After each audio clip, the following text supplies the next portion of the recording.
What's up YouTube? So welcome to the first introductory video on our rendering series that we will be doing on the channel. I do apologize for the sunglasses. It is very hot and it is very sunny where we are, so I apologize if I look a little bit like Ray Charles.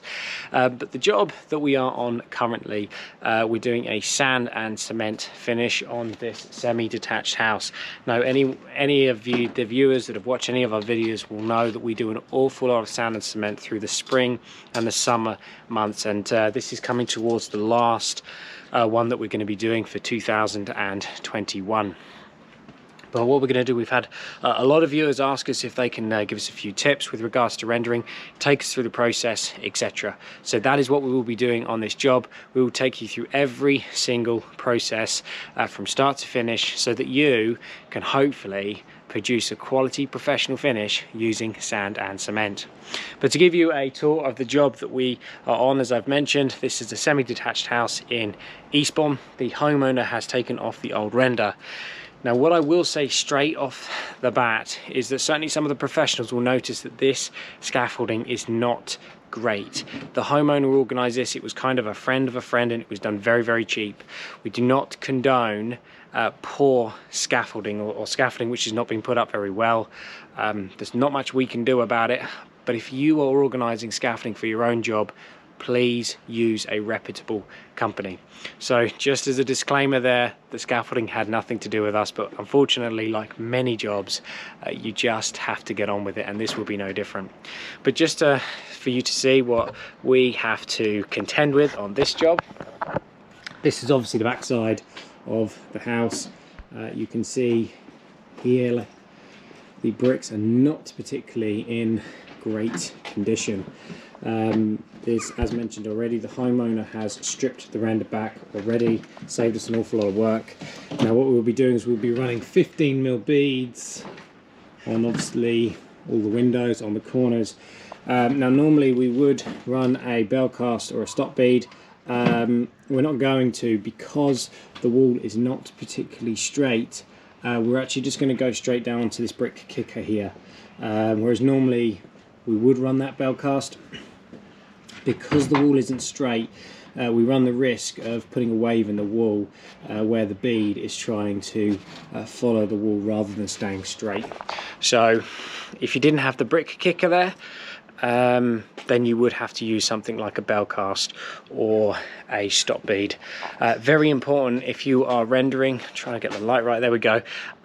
Very important if you are rendering a house, especially with sand and cement, really you should not be running the render all the way to the floor. Appreciate it, sometimes we do take the risk on it, but in reality it is not something that we should be doing. You will get damp coming up the wall. That is an absolute given. If you have to do it, certainly on garden walls and what have you, just make sure you explain the situation to the homeowner. But very often you can just put a very slight shadow gap all the way around, something like 20mm as an absolute minimum. That does make a big difference. I know when we did the power float video, that was only about 30mm, something like 40mm off the bottom of the floor, but it makes a big difference. But if you're doing rendering and you are going to the floor, consider putting a bell cast on. Like I say, on this one we are not going to. You can see this is what we're contending with. The homeowner has just come a tad short on the neighbour's side. That's fine, we will neaten that up and we'll go a little bit closer. But, and then round to the side.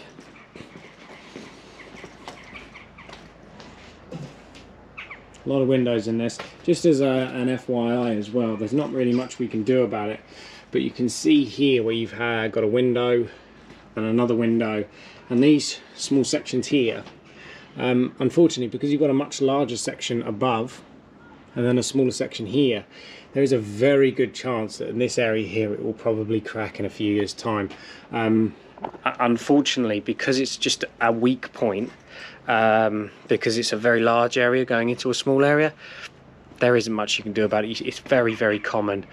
The only thing we could really do is run an expansion joint going all the way across those heads of the windows and the doors, but I don't think that's going to look great. So we're just going to do our best to compress the render best we can, but we have made it clear to the homeowner that probably in a few years there is a good chance you might get a hairline crack there. We're going around to the side of the house. Again, fairly straightforward. We might possibly look at putting an expansion joint on this. So for those that don't know, the guide is that when you go over 14 square meters on sand and cement, it should have an expansion joint. We'll see how well it goes on, but technically once it goes over 14 square meters it should have that joint. And then this is the front of the house. So it's got LED flashing obviously on the low roof here. We will obviously bell cast that, and I'm pretty sure the bay window, they want us to render that as well. It's got the identifier, the marker dots on, so he probably wants us to cover that.